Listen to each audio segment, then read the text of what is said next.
Welcome to the Encore Audio Archives YouTube channel. I'm Taper Dave, and this is my channel. I've uploaded hundreds of talks here that I've recorded at meetings in West LA, and I've also recorded conventions starting in 2013. I've got a bunch of those up. And Walt and Mary Murray, the original owners of Encore Audio Archives, started the company in the 80s, and Walt recorded Joe and Charlie's and a bunch of stuff down in Vista, California. My sobriety date is June 20th of 1994. I hope you find something you like, so please like and subscribe to my channel and comment down below. If you want to hear something that I don't have or that you don't see, I'll see that I get it. Anyways, take care and have a great day if you want to. I'd like to welcome our main speaker for tonight, Lorelie.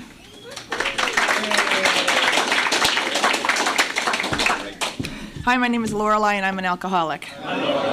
And it just occurs to me every time I get up at the podium that, like, it's just so unrealistic to me, like, that anyone would, think I could get up here and carry a message or do anything, productive or whatever. And it's just funny to me because when I was new in this program, and I remember that time very well, that I just could never, I just never knew that it would come to this, so to speak. So I want to thank Ramona for asking me to speak. She is one of my oldest friends in Alcoholics Anonymous. And I have a little anecdote that I always share, I think, from the podium about Ramona. It's a good one, too, so I will share it right now before I forget. When I had about 4 days sober at the Westside Alano Club, which is where we all got sober, I was too scared to come to the Marina Center. You guys had just too much pep. This place was intense. It was intense. People sat too close. People were like giddy with sobriety, and I was completely intimidated by it. And I stayed away from the Marina Center. Only if I was like dragged here by another person, would I come, or to the marathons and stuff at holidays. It was good. But anyway, so back to Ramona. So I had about 4 days sober, and I was sitting at the Westside Alano Club waiting for the meeting to begin.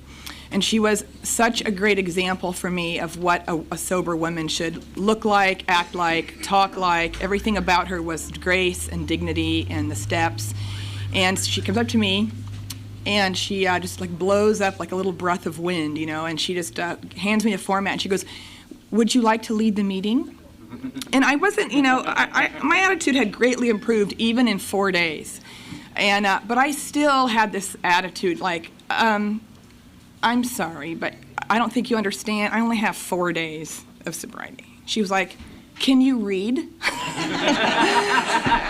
She just leaves the format and then walked away. And so, that's the kind of example that I had set for me constantly at the Westside Alano Club, the people I met. It was all about, don't think about what you're doing or try to make some kind of judgment. Just do it. Just pick up those cups, just dump those ashtrays. Don't worry about your financial problems. Don't worry about your family problems. Just come to a meeting, sit down, take a commitment, shut up, And I liked that. And I needed that kind of teaching, and I still do. And so thank you for setting a good example for me. And I want to welcome the newcomers, and I hope that you stay. I echo what Jennifer said. Basically, I hope you don't have to go out there again, but the Big Book does suggest that, we have to do whatever we need to do. And so, if you're lucky, this will be the last time for you, and you can stay here with us, and people in this room will help you learn how to live sober. And so congratulations for being here.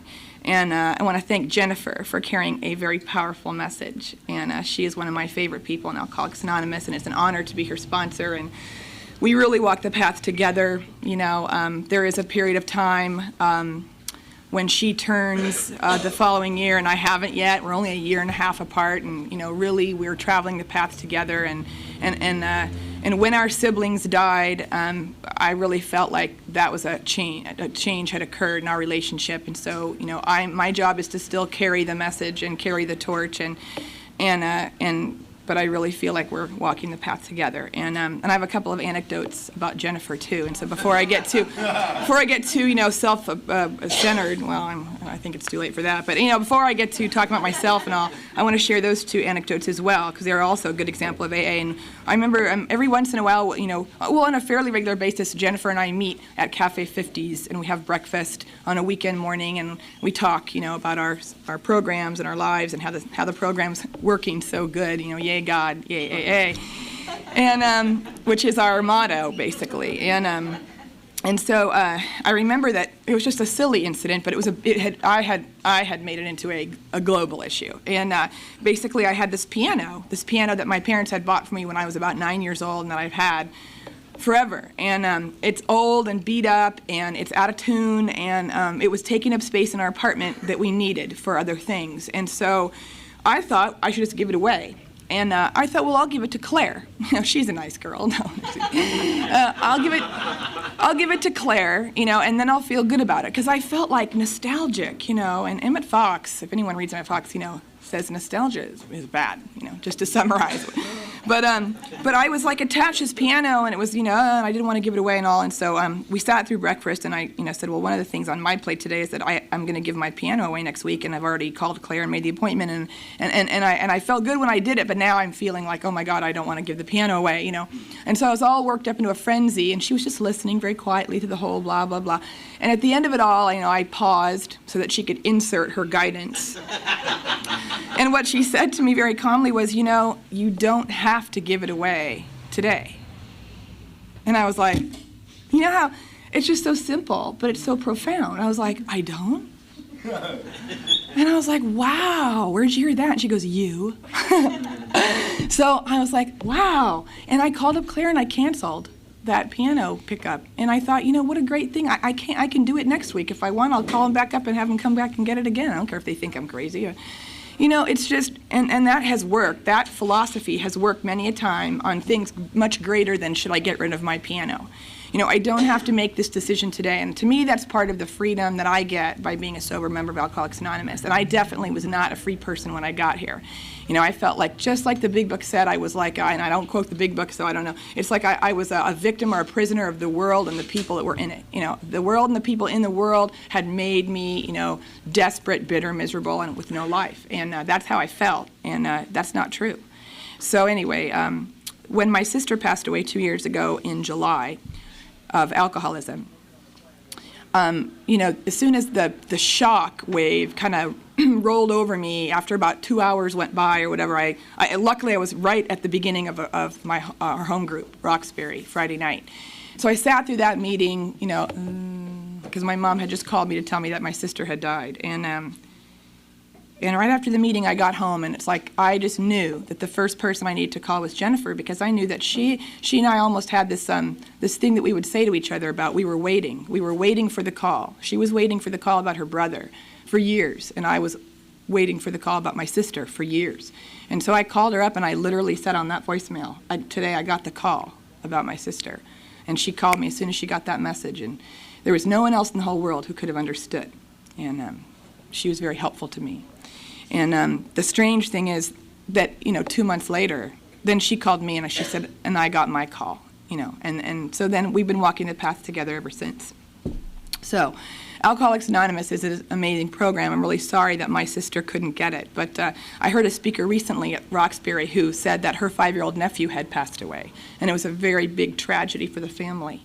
And pretty soon after working the steps, she came to understand that just like when I was a kid, we were very strict at the dinner table, and my dad was really strict with manners. No elbow on the table, chew with your mouth closed, cut your meat and switch the fork over to the other hand, and when you're done eating, you must ask for permission to leave the table. May I please be excused could often be heard at my house. And this woman had said that what she learned after the whole thing with her nephew was that her nephew had been excused, but she had not been excused. And the important part of that, of course, was the second half, the part that said she had not been excused. For some reason we'll probably never understand, I'll never understand. My sister was excused. I don't need to understand that today. What I do need to understand is that I have not been excused. I am still expected to be at that dinner table with my proper manners, and whatever needs to be done at that table, whatever God needs me to do in this life is what I'm here to do. Not sit around wondering why my sister died, why your brother died, why are children starving, on and on and on. Because I will have to drink because there are no answers. I don't have any answers to those things. I can manufacture a lot of insanity over it, but if I do, I'll have to drink. Excuse me, there's going to be a lot of coughing on that recording. Anyway, so the piano anecdote and the sister and brother anecdote. Okay, so welcome to the newcomers, and all that is done. So now I just started talking about myself, my favorite subject. I'm really happy to be sober. I too love Alcoholics Anonymous, and I have a life today that, like we've heard a million times, I could never have designed this life that I have today for myself. I could have never chosen the things that God has chosen for me, but I'm just really, really lucky that I learned early on how to work the steps so that I can live the life that God has chosen for me today. And sobriety is not always an easy life to live, but is by far the best life I've ever had. And I think one of the most important parts of the steps is praying for God's will and then asking for the power to carry it out. The power to carry it out part that I always have a hard time with. That's always the most difficult part. I believe there's a God. I do believe that He's in my life today. I believe I would not be sober or doing anything, without God's power. So I have no problem with the praying for God's will part. I mean, sometimes I get like, okay, God, I pray for your will. And also, by the way, please keep everything exactly the way it is in my life right now. And of course, that's not really like praying for God's will, as we all know. But but then if I back off of that, I have really no problem with the pray for God's will part. The part I have a hard time with is the power to carry it out, and that's also what He's there for. God is there to also give me that power. I don't have it. If I had it, I wouldn't have to drink. I could drink. I wouldn't have to come to meetings. I was raised around here, and like Jennifer, I kind of had this belief that I was born wrong. I believe I was just waiting for a drink. I do believe, though, you do need alcohol to have an alcoholic. So, for a long, long time, I was just really stressed out waiting for that first drink. And like I had mentioned before, I came from a very strict home, and so there was no such thing as like sneaking out the window or the back door, like getting stoned or drunk with my friends and then coming home in that condition. I was deathly afraid of my dad. Even though he was a lovely man and he had a great sense of humor and all, he was very strict, and he would not hesitate to give me lecture number 254 and ground me. And when I was little, I got spankings and stuff like that. All that stuff that's not appropriate anymore. But I waited for a long, long time to have that first drink. And I do remember, my dad drank, and, based on my own alcoholism, I don't think he was an alcoholic, but somehow he drank every day and got away with it. But, he was a happy guy to begin with. He just got more happy when he drank. And I never saw any aberrant behavior or anything coming out of him. But I know that when I was a kid, I had aberrant behavior, huge. I was a very angry child, and I was angry like, if Barbie's dress wouldn't go on right, I'd just rip her head off, Then the dress would go on just fine, and she'd look a lot better than she had done before. I was a smasher and a breaker and a thrower. If something didn't go my way, I would throw it across the room. And of course, when you're like a kid and it's the 60s and your mom's reading the new psychology books about kids and all, that's kind of like a cool experiment. But that kind of behavior doesn't really sit well when you're a young lady in 20s or whatever, and you're working at your first job, or society expects you to act a certain way and you're acting, crazy. But I know that my parents had a really hard time managing me, and I can see why, because no one had the solution. No one knew I was an alcoholic. No one knew what to do with me. So it was just like a battle. And my parents were good people. I had a wonderful childhood. I think this is one of the most interesting things about my story and other people who have the same kind of story, where, I can't claim I'm from a broken home, or my dad beat me, or I wasn't loved enough, or anything like that. I had everything a kid could possibly want growing up. A mom and a dad that loved me. They were good looking. They were fun. They were like dancers, and they worked really hard. They both came from like dirt poor families, so they worked really, really hard to give my sister and I the stuff that they never had. We had food on the table, and I had clothes on my back, and I went to good schools. They tried to send me to private schools, so I could get a good education, which I'm still reaping the benefits of that to this day. We had a lovely home and a dog and a cat and all that good stuff. And we had a big family, too. I had like 20 people in this family. I had like 3 sets of grandparents. Like, that's another story for, I can't tell you the why, but I had 3 sets of grandparents, and like one grandma was a flapper, and she taught me how to play the ukulele, and it was fun. I had a fun childhood, and my parents both worked, so I was going around and around to all the grandparents all the time. They spoiled me rotten, and we had a great, great, great time. And so, why, when I was 18 years old, did I start to take that life and throw it down the toilet slowly but surely from drinking? I just couldn't answer that question, except when I opened the big book, I saw the answers were right there. And I realized that, it explained everything for me. It was such a relief when I opened the big book. It just explained everything I need to know, and it still does to this day. So, I remember feeling also, out of it, and never never belonging to this great family I had, and never, I was a bully on the playground, and I used to beat kids up all the time. And it's so funny is because now I'm so scared of that stuff. Just like, alcohol really also made me a person with a mouth, like Jennifer was talking about. And so I'd go into the bar and I'd pick the biggest guy and I'd be like, you, what are you looking at? Yeah, you over there. And the poor bartenders, who I was a pretty friendly person, and they would just have to protect me from getting the crap beat out of me all the time. And I was just unreasonable. And when I was 18, I went off to college, which my psychiatrist at the time told me would be a good thing for me. And it was the worst thing that could have possibly happened to me because I was out of control. And I did what a lot of kids do in their first year of college. I did experiment with drugs and do a lot of drinking and stuff like that. But the only thing is that these kids were doing that and then going to class the next day, whereas, any good alcoholic wouldn't let anything stand in the way of their drinking and using, and so I did not. And so I just never went to school. So my parents paid all this huge tuition, to send me to UC Santa Barbara, and the dorm fees and all the other fees that go with that. And I might as well just have written me a check and had me just put it in the toilet because it meant nothing that first year. Well, it started me off. It was my launching pad into my alcoholic drinking.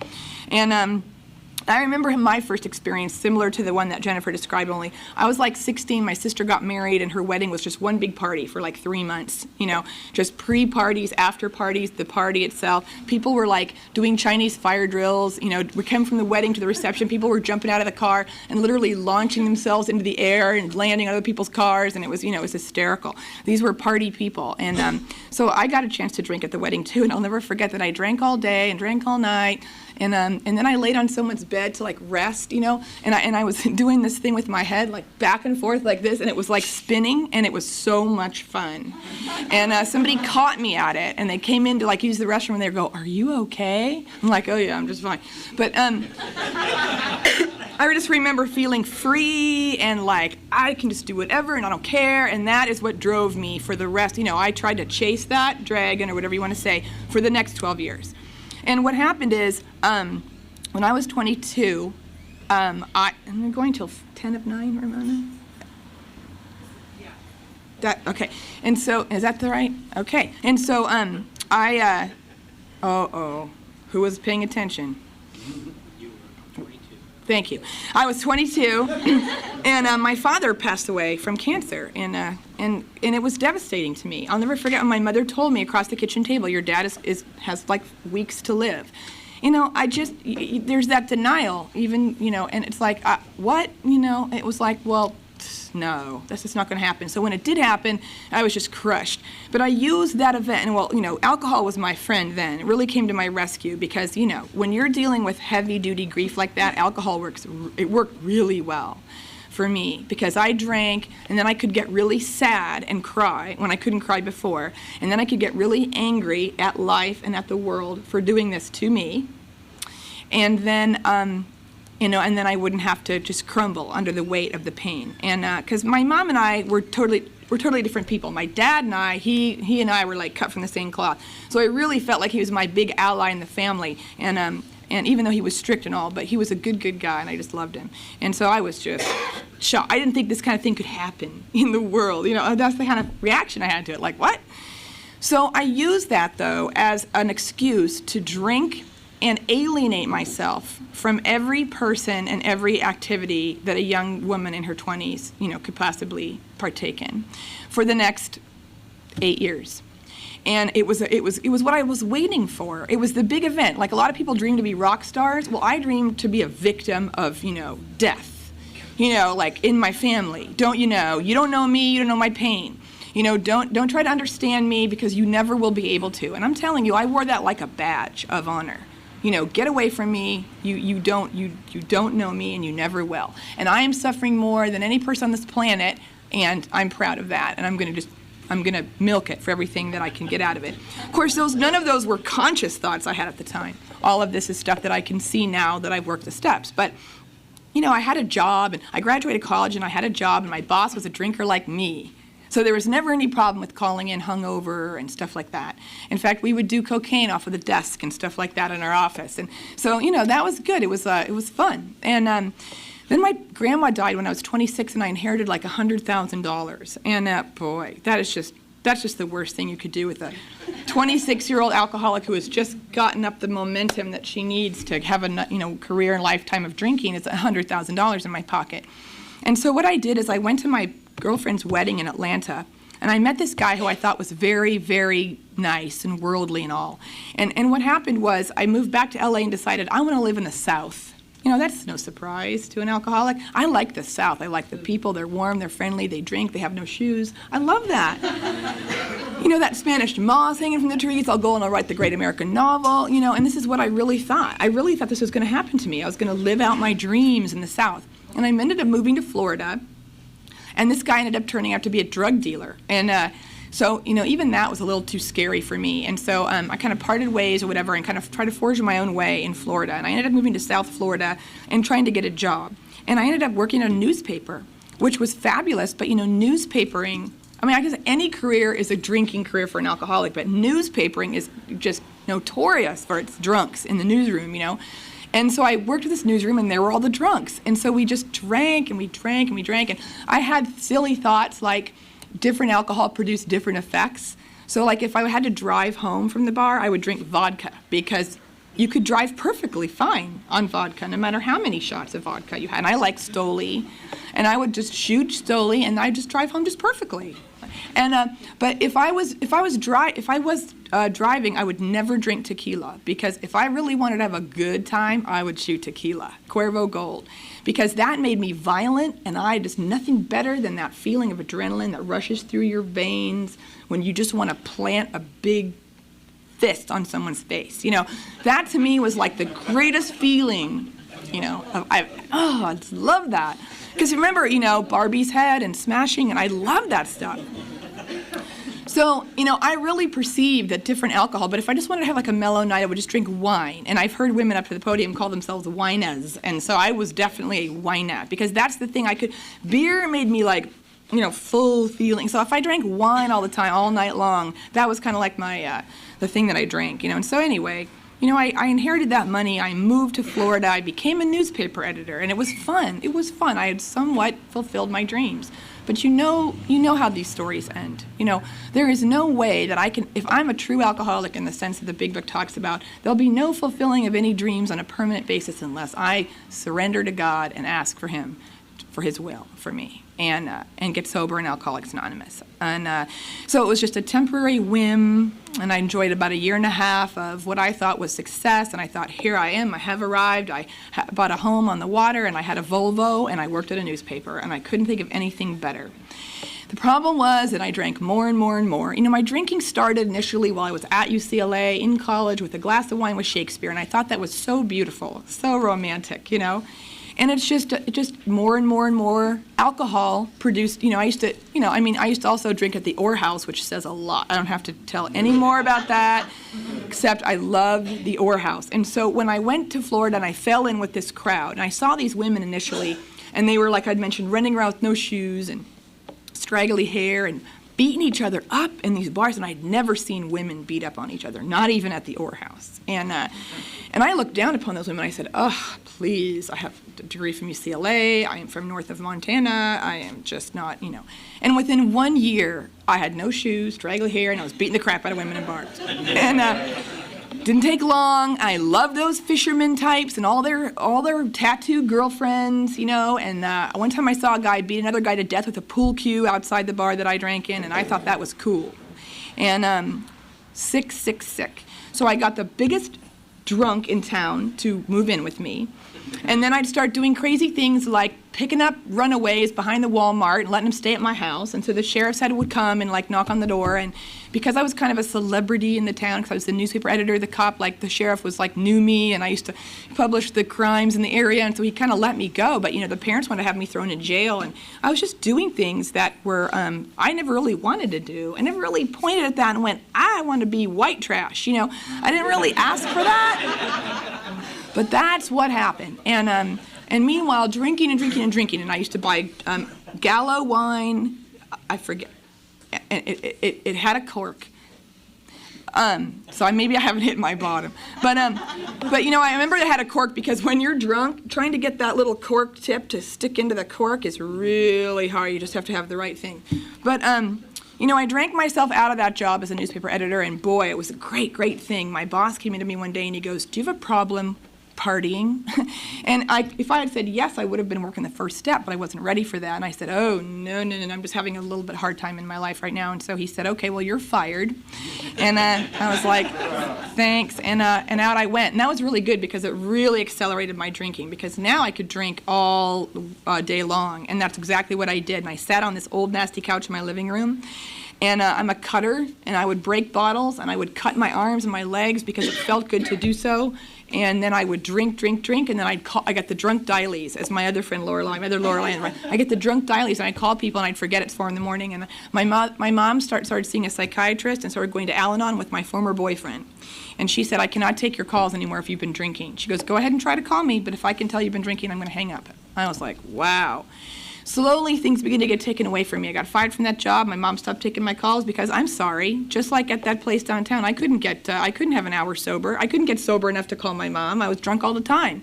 And I began to have hallucinations, and I began to have one of those strange schedules where you just pass out and wake up, and then pass out and wake up, and there was no, like, go to sleep at midnight and wake up at 8. I was sleeping whenever it was that I was passing out was when I was sleeping, and I was awake in the middle of the night whenever I was awake. And it was a nightmare, and it was hellish, and I never want to ever return to that. And I was physically ill, and I was like paranoid too. This is the really cool thing about it. It was like I was paranoid like I was a crackhead, but I didn't smoke any crack. I was going to my front window all the time, peeking out. I thought there was somebody trying to kill me. And there was somebody writing stuff on my car because it was so dirty, like, "I'm going to kill you." And then I thought the person was going to kill me. And I saw Cape Fear, and I thought the guy was from Cape Fear was all, it was just, but it was all part of some sick thing in my mind that was enjoyable. So what happened was, I woke up one morning, and I was trying to read, and the words were flying up off the page. And here's where I kick into the Karen Garrison mode. And I wanted with every fiber of my being, as you heard Jennifer say, to stop. I knew that alcohol was my problem, and yet every morning I'd walk to that fridge and I'd get that bottle of wine, and I couldn't understand that. I couldn't understand why I didn't want to drink, but I was drinking. I didn't want to drink, but I was drinking. I couldn't get that. I just thought, this is mad. This is fucked up. And then I was like, wow, this is really bad. And then I thought, oh, this is really scary. And for 1 second, one of those mornings, I realized that I would never, ever, ever, ever be able to stop drinking on my own power. I just knew. And then I was really scared. And I got this call from a guy I grew up with who had gotten sober in Alcoholics Anonymous, and it was a strange phone call. It was my Eskimo call. It came out of nowhere, and he shouldn't have been calling me, but he was calling just to see how I was doing. And I told him everything. I just went, oh my God, like blah, blah, blah, blah, and he was like, are you willing to give up everything you have and everything you know about life in order to get sober? And the strange thing about that is that normally I would have just said, you know how we are, I was a liar, a cheat, and a thief. I would have been like, oh yeah, sure, I'll do whatever, But that's not how it hit me. That question hit me like a ton of bricks, and I just was paralyzed. And I realized the answer to that question was going to determine the rest of my life. But I didn't know what the answer was going to be. I didn't know if I could say yes or no. I just didn't know. And I sat there for a few minutes, and I looked around me, and there was blood all over the couch I was sitting on, and the place was a pigsty, and I had wild animals running around. I was in the same shirt and tank top tie-dye thing I'd had on for like 3 months. Because, by the way, I was too scared to get in the shower. That's how paranoid I was. So I hadn't showered, and I hadn't cleaned my house or anything. And I was able to say yes in that moment, and I see that moment as higher power working in my life. Because it wasn't me that said yes, I said yes, and then I just felt this immediate relief, like everything just got pulled out from under me, but it was okay. And for the next week, while I waited to get on a plane to come back to Los Angeles, I tried to go out and drink, because I was like, I'm going to stop drinking, I better drink all I can right now, every night. And I would go to the bar, and I'd order a beer, and I would take a few sips of it, and it was like, it didn't taste good to me. And it had nothing to do with guilt or shame or anything. It was like I could not choke down that beer. So I had already had some sort of spiritual experience. I had already had some sort of moment of clarity. And I thought that was weird. Like, oh, wait a minute. I really want that beer. And I can't drink it. It's like that guy in Constantine that tries to drink out of the bottles and nothing will come out. It was like very strange. And I arrived in Los Angeles, and my mother turned her home into a rehab. She hid all her alcohol. She put me up in a guest room with a very uncomfortable pull-out bed, and she started with up at 7 a.m., walk the dogs, clean the house, do my chores, help me take care of Grandma. My grandma was living in Mar Vista and kind of not so well, and it was like a regimen. And my first meeting was at Ohio Street on a Monday night, and the guy was so funny. He made me laugh so hard. And, those people are crazy over there. They were, like, sticking their hand out and pumping me down the line, and I was like, sponsor, sponsor, sponsor. And so then I started, like, with a little more relaxed attitude, started going to the West Side Alano Club, and I went to, like, 3 meetings a day for a long time. I had nothing better to do, because alcohol and alcoholism had beat me down to nothing. There was nothing that I could do in this world, that no job, no nothing, except just be able to service a little bit and go to meetings. So I did. And here's what I heard. I heard 90 meetings in 90 days, get a sponsor and work the steps, get a commitment, and I always forget the fourth one. Read the big book. That's what it is. And and I did do that. I did. I did all those things because I was desperate. I was so desperate. But see, it was also my higher power opening up my mind. I guess I wasn't talking myself out of anything. I was like, yeah, I'll do that, I'll do that, I'll do that, I'll do that. I was just weird. And, I can't even, like, exercise regularly for 3 weeks at a time. I mean, I've never been able to do that. Willpower does not work on my life. And so it was spiritually inspired. I just did everything I was told. I got this great chip commitment. I always talk about it. Remember, Joey Haslam was the secretary, and he used to wear his wife beater, and he had all these tattoos everywhere, and it was Wednesday night Alano Club. It's all these tattooed people and their beautiful girlfriends. And, these girls were like right out of a magazine. These guys were all big with their tats and everything. And it was just this crazy meeting, standing room only, and I was like the only nerd there. I was like, ooh. But I had the chip commitment. And I had that commitment for a year. I mean, it was like, if you don't even get my way, if it was Wednesday night and I was trying to get to the West Side Alano Club, I was like, oh, don't you understand? I have a chip commitment. And I'd sit there and I'd have my little chips and I'd give them out. And I noticed that I was constantly refilling the newcomer chips and the 30-day chips and maybe a 60-day chip here and there. But that the 6-month and 9-month chips just stayed at their level, hardly ever gave any away. And that was a very important lesson for me. A lot of people come into Alcoholics Anonymous, not a lot of people stay. And that's not because the people are bad or AA is bad. It's just the statistics are pretty grim. So if you're here already, you have a much higher chance of staying sober if you just stay and don't try to go out there again. But anyway, so at the end of that commitment, the year was up, and I didn't really want to give it up, but, it's a tradition, so it's a rollover. And they said, well, who wants to take the chip commitment? And there was this little girl sitting across the table from me. She was very young. She had short cropped, white blonde hair, and she was like this little heroin addict. And she was just shaking, and she was sick and sweaty and just a mess. But she had been coming, like, the last couple of weeks to this meeting. And, the room was quiet and dark, and we're looking around for my replacement, and this little girl stuck her little hand up in that dark room, a little shaky hand, and said, I'll take that commitment. And I pushed those chips across that table at her, and I just felt like if she could just do what I had been doing, if she could just show up with that box of chips every Wednesday night, that she might stay sober like I had. And I just felt like I was just getting it, I just felt like that was so important. And I got a sponsor right away, and she worked the steps with me at 60 days. And I was not all that clear-headed, but enough to work the steps and get a program going. And she was a big person of service. She also taught me that written 10th step that you heard Jennifer talk about, which I still do to this day. And a lot of people that we know that got sober around that time, work this written 10th step, and it's just fabulous. And she wanted me to call her every day, and she sent me this guy named George who taught us all this kind of quantum meditation. And so the meditation part of the 11th step was not an issue for me. I had meditated right off the bat. It was very hard to do it, but this guy George is awesome. He just said, don't worry about it. You just try to do it every day. And I just got this full education right from the get-go. But the thing is that I could never have stayed here if God had not been, wanting me to stay. And my sponsor used to tell me, pray for willingness. And then she would say, if you're not willing to pray for willingness, then pray for the willingness to be willing. And I would literally sit on my knees at night, every night, and I go, God, please make me willing to be willing to be willing. Willing to be willing to be willing. And I used to lay in my bed for the first 90 days. I cried myself to sleep every night because I thought, what have I done? What is going to become of me?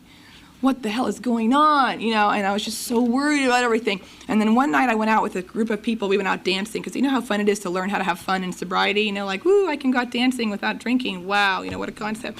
And I came back from that night. It was late. It was like my late night out. And I came back, and my mom had this bathroom with this big vanity and a big mirror, and you have to walk through it before you get to the bed. And so I was walking through the little vanity area, and I just took a quick look because you know how girls are. And I took a quick look at the mirror. And what I saw someone in the mirror who was not necessarily a stranger to me, but it was a woman that I'd never seen before. And she was looking out from that mirror at me with this most powerful spiritual stuff coming shooting out of her eyes at me. She was looking right at me.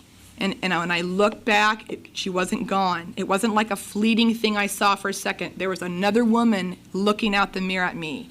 And she was a woman of dignity and grace, and she was pretty, and she was calm, and she had power. She knew, she had a confidence about her that I just had never seen before.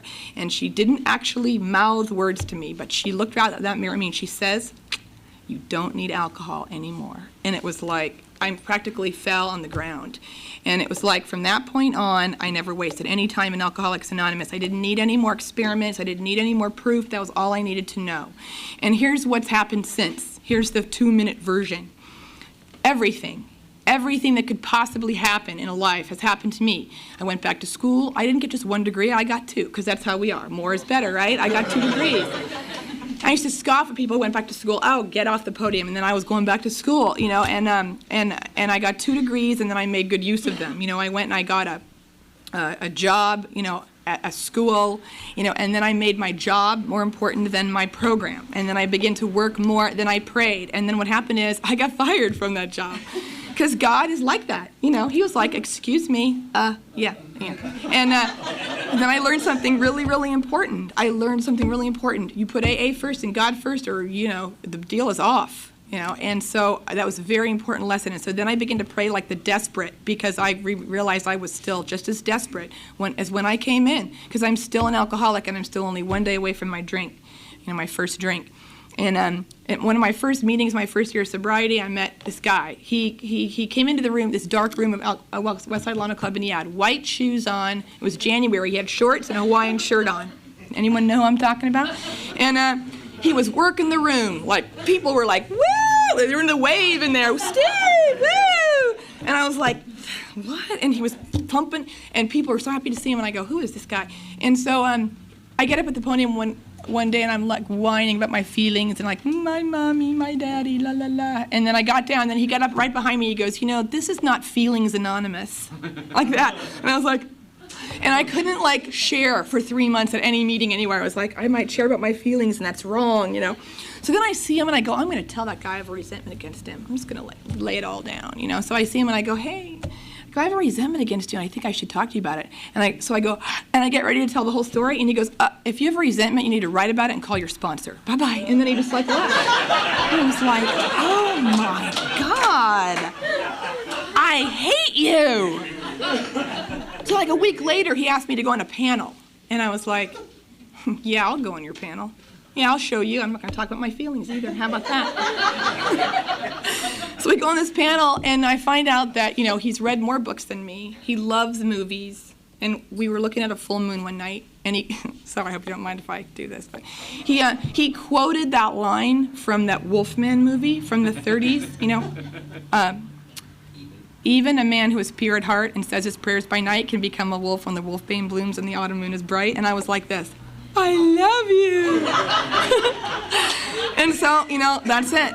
And what we wanted was we wanted a companion who loved Alcoholics Anonymous. And I was that person for him, and he was that person for me. And so against a better judgment and all odds and all that kind of stuff, it was like boy meets girl on AA campus, and we fell madly in love. And that was 12 years ago. And we were lucky enough to be married 5 years ago, you know. And the only reason why that is because we both work a program of Alcoholics Anonymous, and we stay out of each other's program. So, you know, I have a great life today. I've been at my job 8 years. People trust me.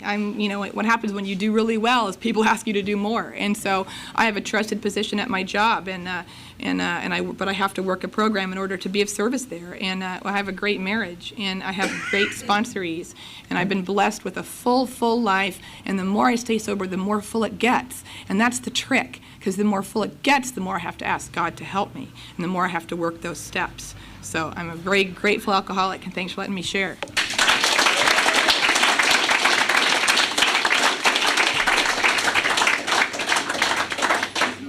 I think we got a great talk going on here. Thanks for watching the channel. Taper Dave here. Just curious, do you think this is better than Zoom? Okay, this is how I prepare my drone for launching.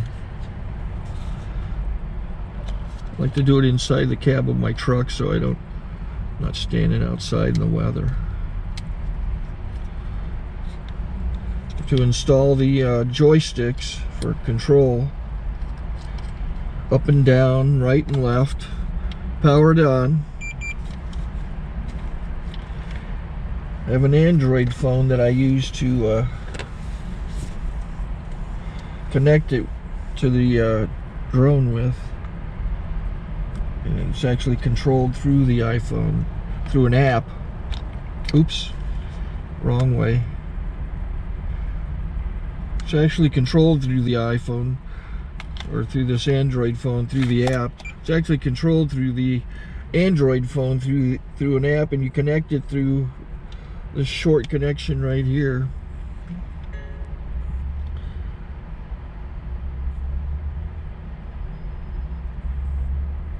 Remote control connected. Remote control's connected. So I pull out the drone. I have to extend the legs. Long legs extended first, then the short legs. Remove the gimbal protector. Set that aside, then power it on one short burst, then one long burst.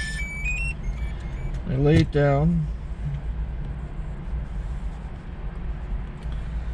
So I have to go to calibrate. So the drone's not connected yet.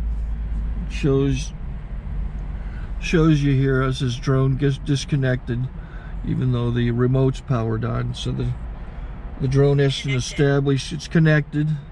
So I go into the app to calibration mode. First I'll calibrate the remote controller. Start calibration. Out, in,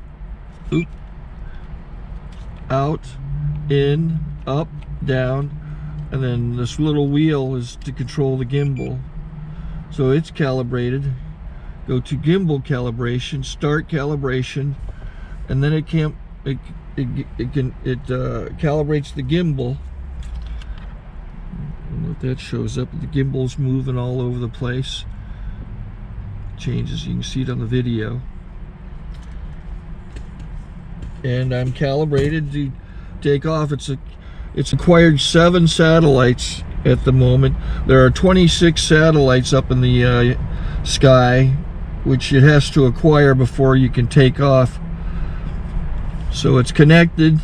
It's got enough satellites. This is white. I can go to press this little arrow button, swipe right to take off, and it would start the motors if I slid this to the right. But I'll wait till I get outside. Don't want to do it inside.